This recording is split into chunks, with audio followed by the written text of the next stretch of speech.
27న జగిత్యాలలో BRS plenary నిర్వహించేందుకు ఏర్పాట్లు జరగనున్నాయి. అదే రోజు కేసీఆర్ సమక్షంలో మాజీ మంత్రి జీవన్ రెడ్డి బీఆర్ఎస్ పార్టీలో చేరనున్నట్లు సమాచారం. జీవన్ రెడ్డితో పాటుగా రాష్ట్ర వ్యాప్తంగా పలువురు కాంగ్రెస్ నాయకులు బీఆర్ఎస్ పార్టీ తీర్థం పుచ్చుకునే అవకాశం ఉంది.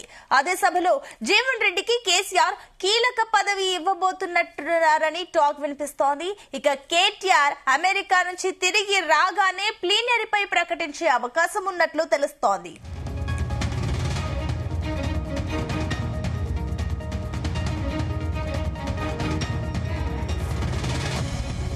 ఇదే అంశానికి సంబంధించి మరిన్ని డీటెయిల్స్ మా కరెస్పాండెంట్ గోపికృష్ణ అందిస్తారు. Gopikrishna, good morning.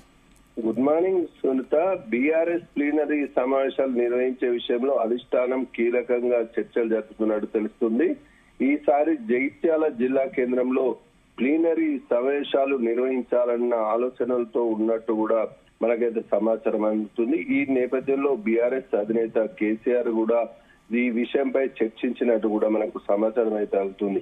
జగిత్యాల సమీపంలోని వ్యవసాయ భూముల్లో భారీ ఎత్తున సమావేశం ఏర్పాటు చేసే ఎలా ఉంటుందన్న విషయంపై సమాలోచనలు చేస్తున్నట్టు కూడా మనకు సమాచారం అయితే అందుతుంది. ఇటు వర్కింగ్ ప్రెసిడెంట్ కేటీఆర్ అమెరికా పర్యటన ముగించుకొని హైదరాబాద్ చేరుకున్న తర్వాత స్పష్టమైన ప్రకటన వెలువడే అవకాశం అయితే కనిపిస్తుంది. ఇటు ఏప్రిల్ 27న దాదాపు 2021 నుంచి కూడా తెలంగాణ రాష్ట్ర సమితి ఆవిర్భావ దినోత్సవంగా అప్పుడు ఏప్రిల్ 20న కేసీఆర్ అయితే పార్టీ అయితే ప్రారంభించారు. అప్పటి నుంచి కూడా ప్రతి ఏడాది కూడా ప్లీనరీ సమావేశాలు అయితే 3 రోజుల పాటు అయితే నిర్వహిస్తూ ఉంటారు. ఈ నేపథ్యంలో రజతోత్సవ వేడుకలు కూడా గత ఏడాది ఈ మన వరంగల్లో అయితే నిర్వహించిన పరిస్థితి చూసాం. అప్పటి నుంచి కూడా ఈ ఏడాది కూడా జగిత్యాలలో నిర్వహించేందుకు కూడా బీఆర్ఎస్ ఏర్పాట్లు చేస్తున్నట్టు కూడా తెలుస్తుంది. ఈ పరిస్థితిలో ఇటీవల కాంగ్రెస్ పార్టీకి రాజీనామా చేసిన మాజీ మంత్రి జీవన్ రెడ్డిని కూడా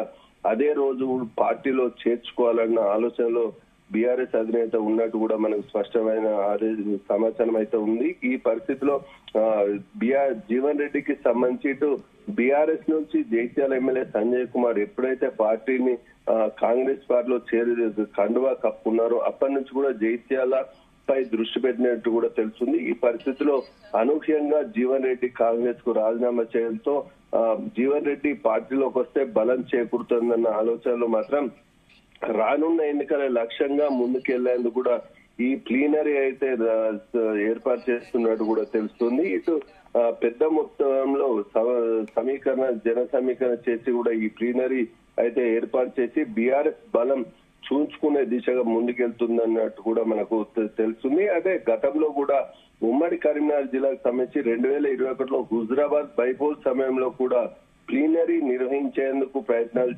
అయితే బీఆర్ఎస్ చేసి చివరి నిమిషంలో అయితే దాన్ని వెనక్కి తీసుకున్నారు. ఉప ఎన్నికల్లో సత్తా చాటే విధంగా ప్లీనరీ నిర్వహించేందుకు కూడా ఈటల రాజేందర్ పై ఆధిపత్యం చెలాయించాలని భావించి కూడా అధిష్టానం అయితే చివరికి ప్లీనరీ సమావేశం జరిపించే ఆలోచన అయితే విరమించుకున్నారు. అయితే గత 5 ఏళ్ల క్రితం ఈటల రాజేందర్ పార్టీ వీరిన సమయంలో మాత్రం హుజరాబాద్ లో ప్లీనరీ ఏర్పాటు చేసి బలం చూసుకుంటా అన్న కోణంలో అధినేత చూసినప్పటికీ వెనుకంజ వేశారు. అది ఈసారి మాత్రం బలం చూసుకునేందుకు కాంగ్రెస్ పార్టీ అధికార పార్టీలో ఉన్న కాంగ్రెస్ ను వీడి కూడా జీవన్ రెడ్డి బీఆర్ఎస్ లోకి వస్తున్న నేపథ్యంలో ఈ సభ ఏర్పాటు చేసి తన సత్తా చాటాలని కూడా బీఆర్ఎస్ భావిస్తున్నట్టు కూడా తెలుస్తుంది. ఈ పరిస్థితిలో భారీ సంఖ్య తెలంగాణ రాష్ట్ర వ్యాప్తంగా కూడా అయితే మొదటగా జీవన్ రెడ్డితో పాటు తన అనుచరుల వర్గం ద్వారానే ఈ జగిత్యాలో సభ ఏర్పాటు చేసి కూడా చేరికలు ఉంటాయని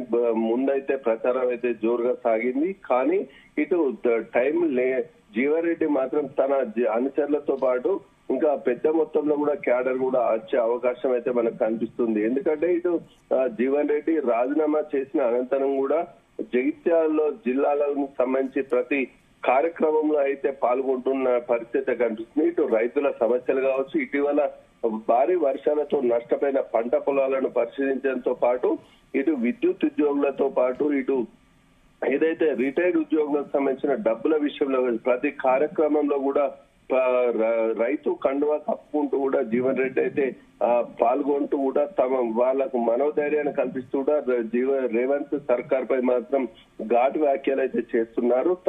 ప్రభుత్వం వైఫల్యాలను కూడా ఎత్తి చూపే ప్రయత్నం చేస్తున్నారు. ఈ పరిస్థితిలో జీవన్ రెడ్డి జిల్లా మొత్తం తిరిగేందుకు కూడా కొంత సమయం పట్టే అవకాశం ఉన్న పరిస్థితి అయితే కనిపిస్తుంది. ఇటు పాత ఎమ్మెల్సీ ఏదైతే నియోజకవర్గాలు ఉన్నాయో ఆ ప్రాంతాలు కూడా పర్యటిస్తానని జీవన్ రెడ్డి చెప్పడంతో కొంత సమయము అవసరమైన పరిస్థితిలో మాత్రం ప్లీనరీ కరెక్ట్ అని భావించిన బీఆర్ఎస్ అధినేత మాత్రం 27న జగిత్యాలలో సభ ఏర్పాటు చేసి పెద్ద మొత్తంలో జన సమీకరణ చేసిన అనంతరం భారీ సంఖ్యలో బీఆర్ఎస్ పార్టీలో చేరేందుకు కూడా ఏర్పాట్లు చేస్తున్నట్టు కూడా తెలుస్తుంది. ఇటు ముందస్తు ఎన్నికల లక్ష్యంగా కూడా ఈ ప్లీనరీ ఏర్పాటు చేసి రాబో సంవత్సర కాలం పాటు ఏ నిబంధనలు అయితే ఎలా ముందుకెళ్లాలి పార్టీ పరంగా అనేది కూడా అధినేత ప్రకటించనున్నారు. 25, 26 తేదీలో మాత్రం తెలంగాణలో తెలంగాణ భవన్ లో అంతర్గత ప్లీనరీ సమావేశాలు ఏర్పాటు చేసుకుంటున్నట్లు కూడా మనకు సమాచారం అయితే అందింది. 2 రోజుల పాటు హైదరాబాద్ తెలంగాణ భవన్ లో అంతర్గత పార్టీ సమావేశాలు మీటింగ్ నిర్వహించుకున్న తర్వాత పెద్ద మొత్తంలో సభని ఏర్పాటు చేసి ఉన్నట్టు కూడా తెలుస్తుంది. దీన్ని అమెరికా నుండి కేటీఆర్ వచ్చిన తర్వాత మాత్రం ఈ కీలక ప్రకటన ఏర్పాటు చేసి ప్లీనరీపై ఏర్పాట్లు చేయనున్నట్టు కూడా తెలుస్తుంది. ఇదే కోణంలో జీవన్ రెడ్డి అయితే ఎప్పుడైతే అదే వేదికపై పార్టీలో చేరిన అనంతరం మరుక్షణమే జీవన్ రెడ్డికి ఓ కీలక పదవి బాధ్యతలు కూడా కేసీఆర్ అప్పగించనున్నట్లు కూడా మనకైతే స్పష్టంగా సమాచారం అయితే అందింది. ఈ పరిస్థితిలో పెద్ద మొత్తంలో ఉత్తర తెలంగాణలో ఏదైతే ఉమ్మడి కరీంనగర్ జిల్లా కీలకం కానుందో రానున్న ఎన్నికల్లో కూడా భవిష్యత్తులో కూడా బీఆర్ఎస్ బలం చేకూరాలంటే జీవన్ రెడ్డి వాళ్ళు పార్టీకి అవసరము, వారి మద్దతు కూడా అవసరం అంటూ కూడా బీఆర్ఎస్ భావిస్తున్నట్టు కూడా తెలుస్తుంది.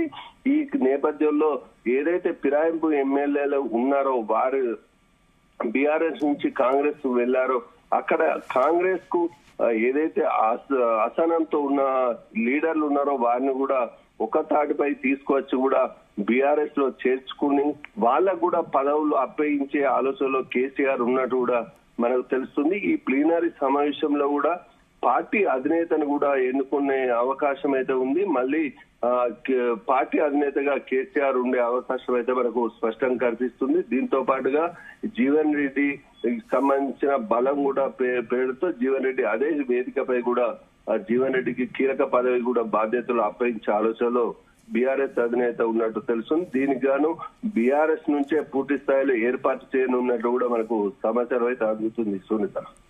Right, thank you Gopi.